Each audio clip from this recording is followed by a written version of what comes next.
আয়ুর্বেদ বনাম ইউনানি কোনটা আপনার জন্য ভালো? আজ আমরা জানবো আয়ুর্বেদ আর ইউনানি এই দুই চিকিৎসা পদ্ধতির মধ্যে আসল পার্থক্য কোথায় আর কোনটা আপনার শরীরের জন্য উপযুক্ত।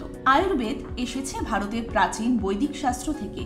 এর মূল কথা দেহ, মন এবং আত্মার ভারসাম্যই সুস্থতার মূল। 3 দোষ বাত, পিত্ত, কফ যখন ভারসাম্য হারায় তখনই রোগ হয় মানুষের শরীরে। আয়ুর্বেদ শরীরের নিজস্ব রোগ প্রতিরোধ ক্ষমতা জাগিয়ে তোলে এবং শরীরকে ভিতর থেকে সারিয়ে তোলে। ইউনানি এসেছে গ্রিস থেকে হিপোক্রেটিসের হিউমারাল থিওরির ওপর ভিত্তি করে।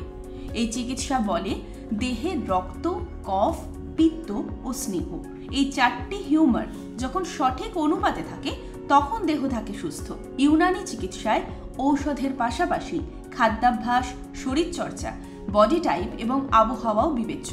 এনবিপি আয়ুর্বেদাতে আমরা বিশ্বাস করি একজন রোগী কোনো এক চিকিৎসা পদ্ধতিতেই বাঁধা নন। তার রোগ, দেহধর্ম এবং মানসিক অবস্থা বুঝে আমরা ইউনানি ও আয়ুর্বেদের যুগ্ম প্রয়োগ করি। আমাদের চিকিৎসা কেবল রোগ সারানোর জন্য নয়, শরীরের ভারসাম্য ফিরিয়ে আনার জন্য।